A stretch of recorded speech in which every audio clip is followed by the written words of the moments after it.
Ever feel like you're stuck in a loop? Different day, different faces, but same old story? Well, patterns don't lie. When the same issues keep on showing up, it's not bad luck, it's a clear sign that something needs to change. Today we'll dig into how to spot those repeating themes, as well as why they resurface, and will keep on resurfacing until you learn how to finally break those cycles. We have a lot to discuss, so let's talk about repeating patterns in life. Hello and welcome back to the Let's Talk About Mental Health podcast, your weekly dose of practical advice for better mental health. I'm Jeremy Godwin, and this week I'm talking about the way that patterns tend to show up over and over again in our lives until we finally stop and deal with what's really driving them. Now, we all have patterns that keep replaying until we figure out why they're happening and until we actually do something about them. Patterns are like life's way of holding up a mirror and saying, hey, this still needs your attention. And by attention, I mean your serious attention, because they tend to run a lot deeper than just the type of situation or issue that you keep on seeing. Patterns often come from old wounds that haven't been healed, or behaviors that you learned to help you cope with problems, regardless of whether or not they're actually good for you. Or they can even just stem from habits that have gone unchallenged for a long time. And until you pause and look honestly at what's beneath those patterns, they won't just fade away. In fact, the longer you ignore them, the stronger and more disruptive they often become. This can have an enormous impact on your mental health because repeating cycles can create constant friction and stress, not to mention the sense that you're stuck on repeat. And at worst, they can lead to you making the same types of bad choices over and over again. Recognizing these loops isn't about placing blame. It's about choice. Because once you can see the pattern, you can start to change it. And that's where genuine peace of mind begins. So today we're going to explore how to spot those recurring patterns, plus why they keep showing up in the first place, and the practical steps you can take to break free. Because whether you like it or not, life will keep on sending you the same lessons over and over again until you do the work. And you deserve far better than running the same old stories forever, like an endless Hollywood reboot of a reboot of a reboot. To do all of that, we first need to get clear on what these patterns actually are and how they work. So let's talk about what are life patterns. When we're talking about patterns in the sense of mental health and psychology, it's about the repeated experiences and choices that quietly shape your life. They're not random. They're basically habits of behavior and thought that you slide into so often that they start to feel as though they're fate or that you have no control over them. Now, some patterns are helpful, things like brushing your teeth or exercising regularly. Those are examples of patterns. But today we're talking about the ones that keep you stuck and that cause issues. It's the arguments that always flare up with a partner or family member. It's the friendships that leave you feeling drained. The projects that you start with excitement but then abandon halfway through. These cycles often begin as coping mechanisms. So maybe you grew up around conflict and learned that you had to keep the peace at any cost. So now you avoid tough conversations. Or maybe you were praised for overachieving, and so you still equate busyness with your sense of worth. So what once helped you to survive can end up running the show long after it's still useful. There's also an inner layer to consider here. So patterns don't just live in your relationships, they also live in your head. The way you talk to yourself, the assumptions that you jump to, the stories you tell yourself about who you are and who you are not, all of these can replay the same loops. If your default thought is usually something like, I'll probably fail at this, then your mind will believe that and it will go looking for proof until it eventually finds it. So, why does this happen? Well, our brains are wired for efficiency. Familiar pathways are much easier to travel, so your mind will often choose the well-worn passage, even if it's painful. That's because familiar feels safe, even when it's not good for you. The key here is to learn to treat these patterns as information instead of thinking that you have no control over them or that you're damaged or broken. Patterns are life's way of highlighting where growth is needed, like a built-in feedback system. And obviously we're talking about the types of patterns that aren't great here. Unhealthy relationships, unhealthy situations, toxic dynamics, even treating yourself poorly, a lack of self-esteem and self-worth and self-care. Those are the kind of negative patterns where, yes, you do need to do some work to address them because they are not going to just change themselves. And as you listen to this episode today, you might already be thinking of a few repeating themes in your own life. And that's not a bad thing. In fact, that's great because it's the starting point for change. Because once you can name a pattern, that's when you can finally begin to shift it. And we'll come back to that idea in a little bit.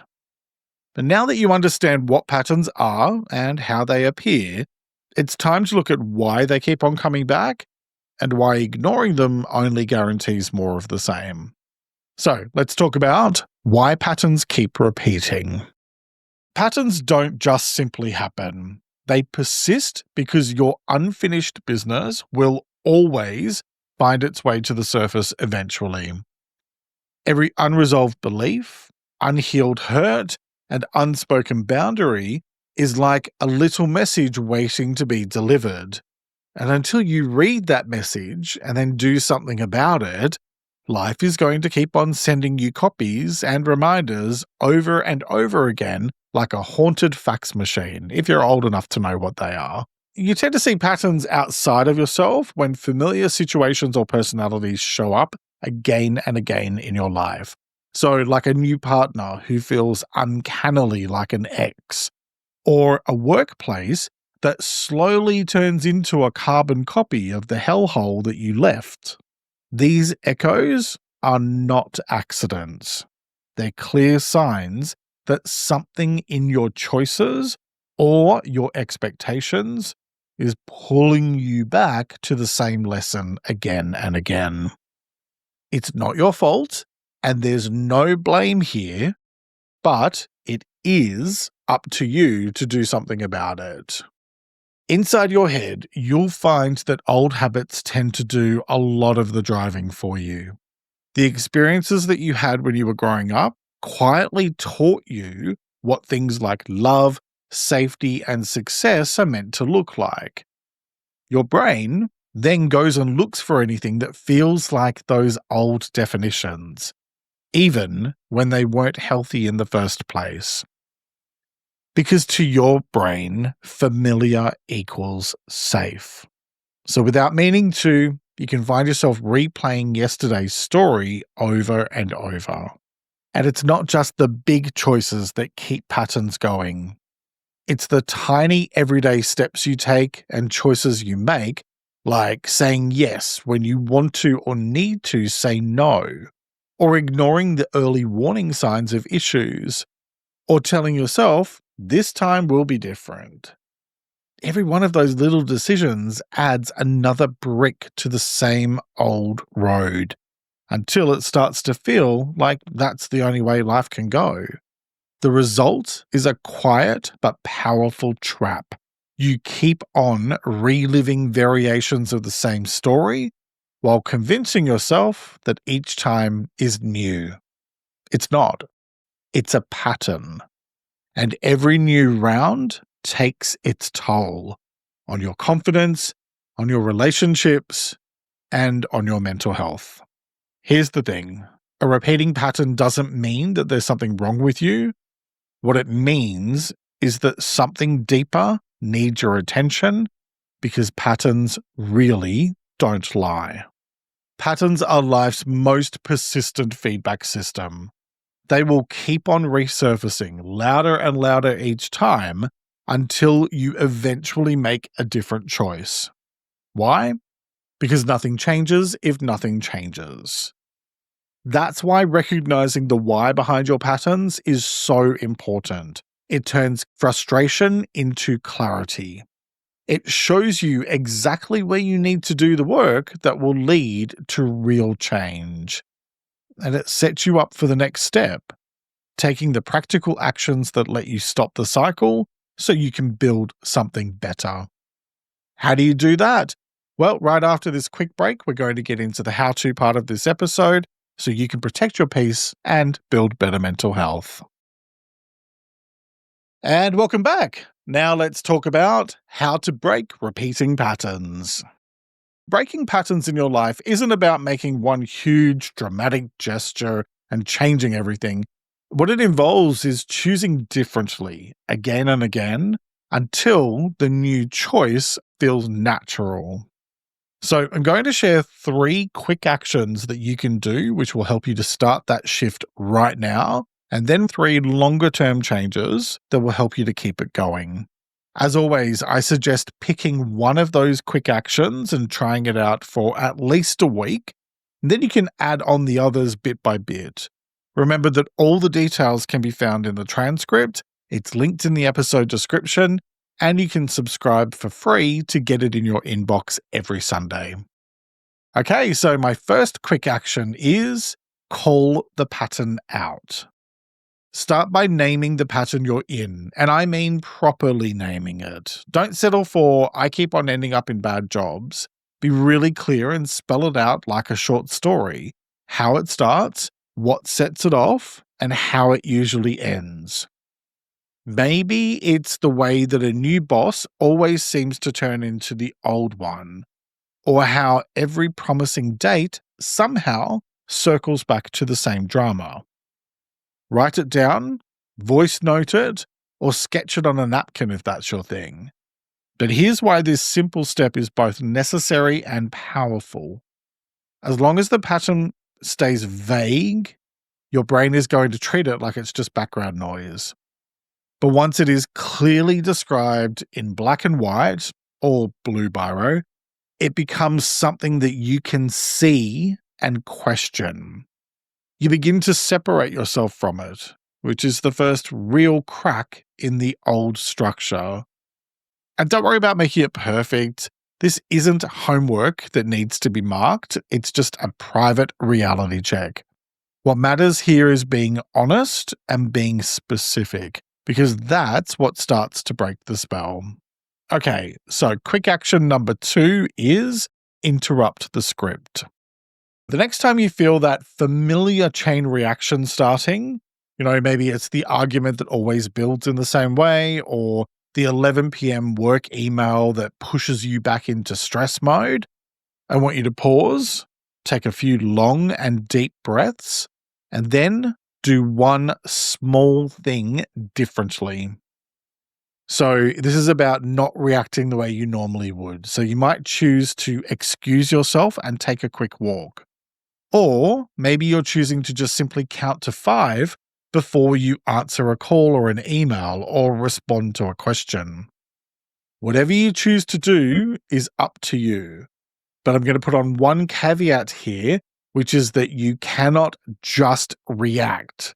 And you certainly cannot just react the way that you normally would. So don't just knee-jerk respond to these things. So why bother doing something so small? Well, think of it this way. Patterns are like grooves on an old vinyl record. If you lift the needle, even briefly, then the song can't keep playing the same way. Every tiny interruption tells your brain, we're trying a new track now. And, over time, that rewires things. Now, I will say, you should expect this to feel awkward at first, and that is completely normal, totally to be expected. You're teaching your mind to take a brand new approach to something, like any new habit, it's going to take practice and you will probably resist yourself. But each time that you pause like this and do one small thing differently, instead of just reacting in the same old way, you are weakening the old groove and strengthening the new one. And so that brings us to quick action number 3, talk it out. Because the more we talk about it, the easier it gets. Patterns thrive on secrecy. So the moment you share what you've noticed with someone safe, like a close friend, a counselor, or a therapist, that's when you begin to take away a lot of the power that the pattern has over you.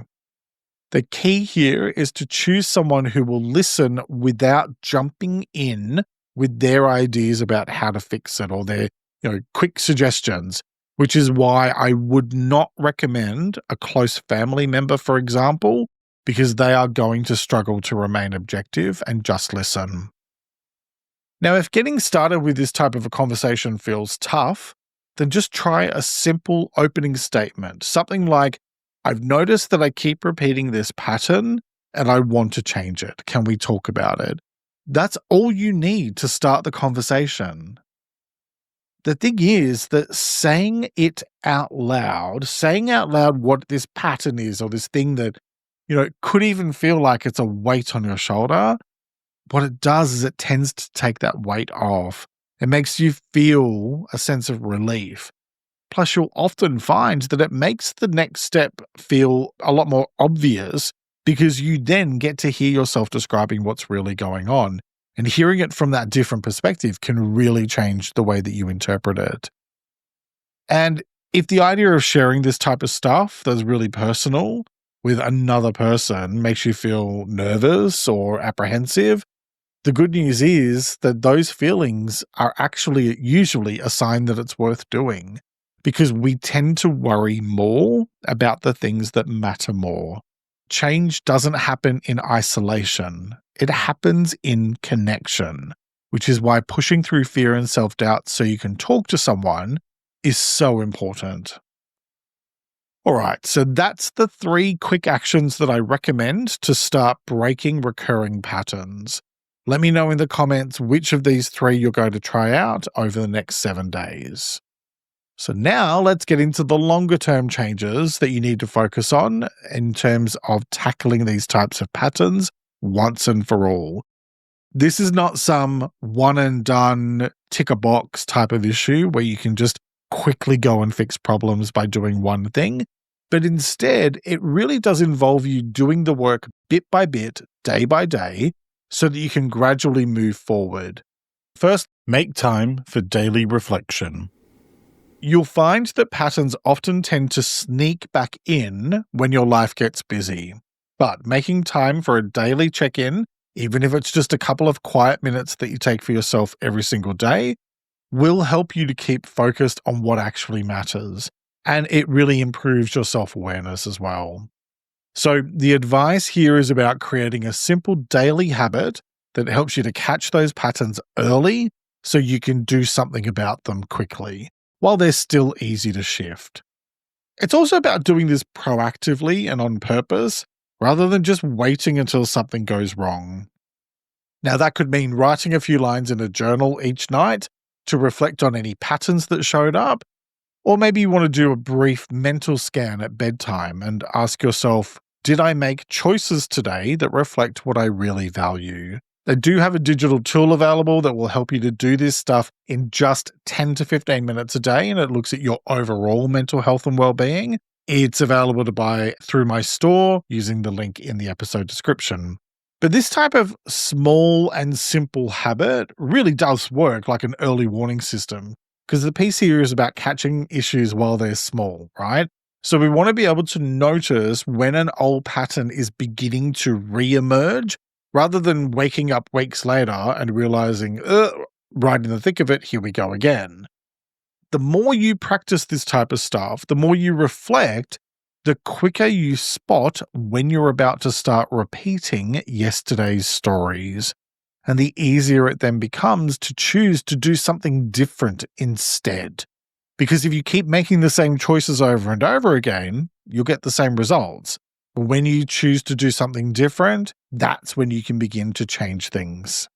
Okay, so the next longer term change for you to work on is redefine what normal means for you.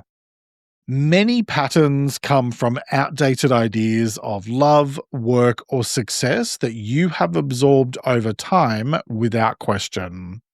So maybe conflict felt normal in childhood because you were around it a lot of the time.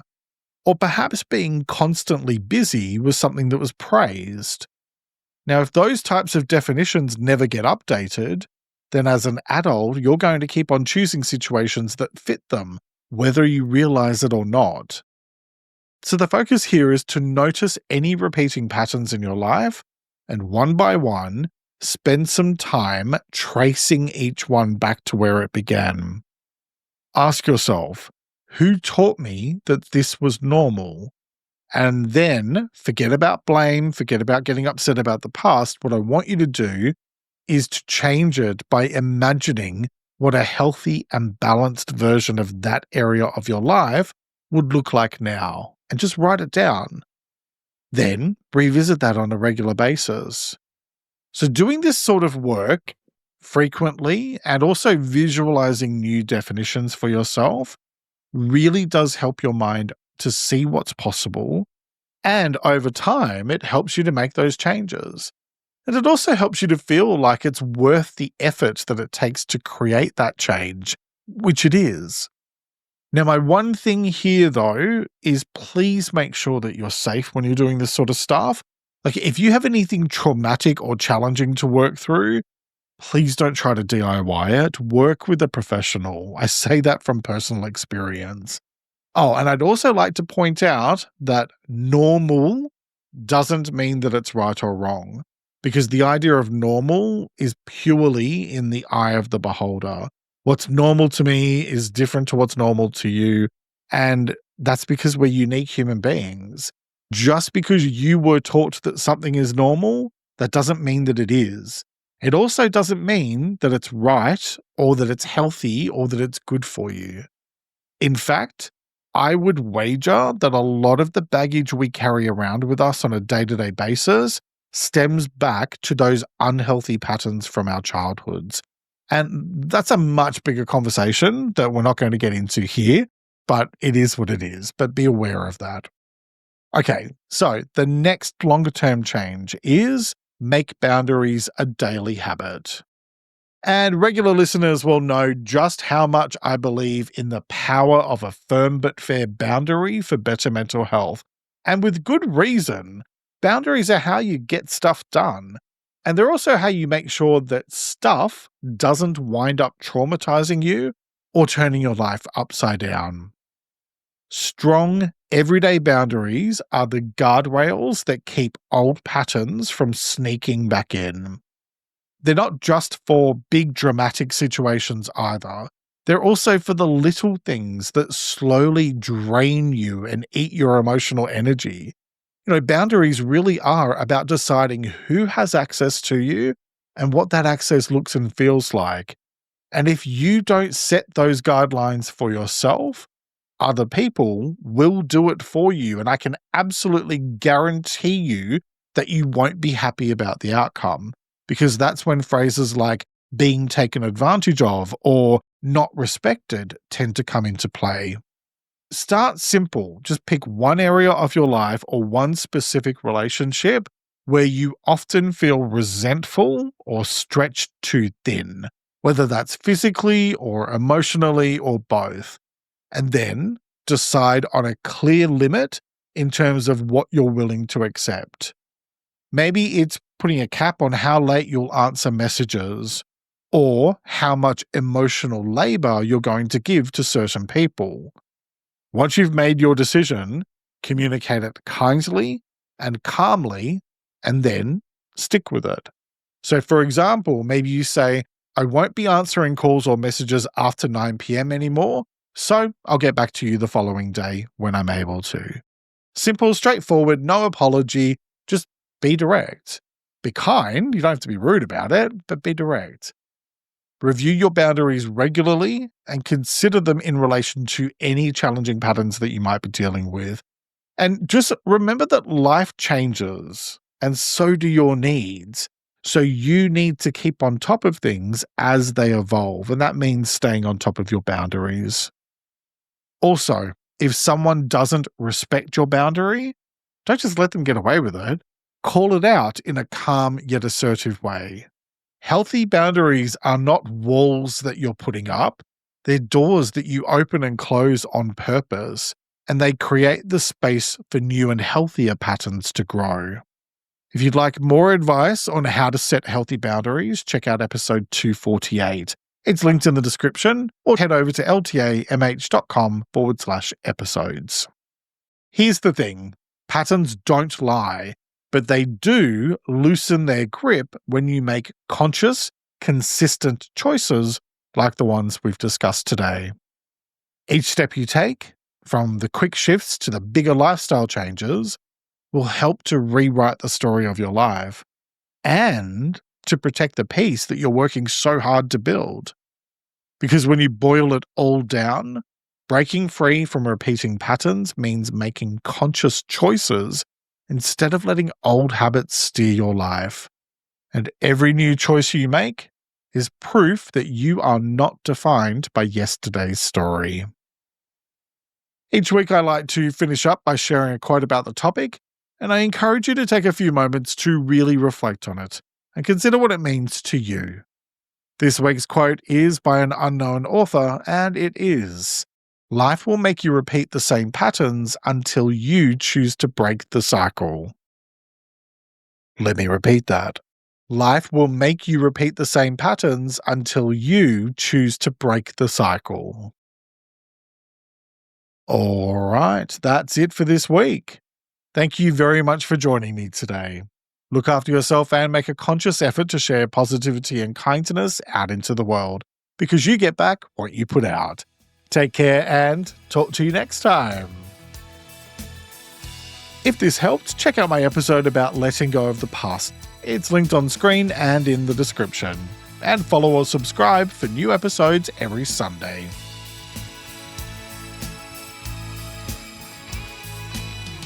Let's Talk About Mental Health is an independent program. Discover more at ltamh.com.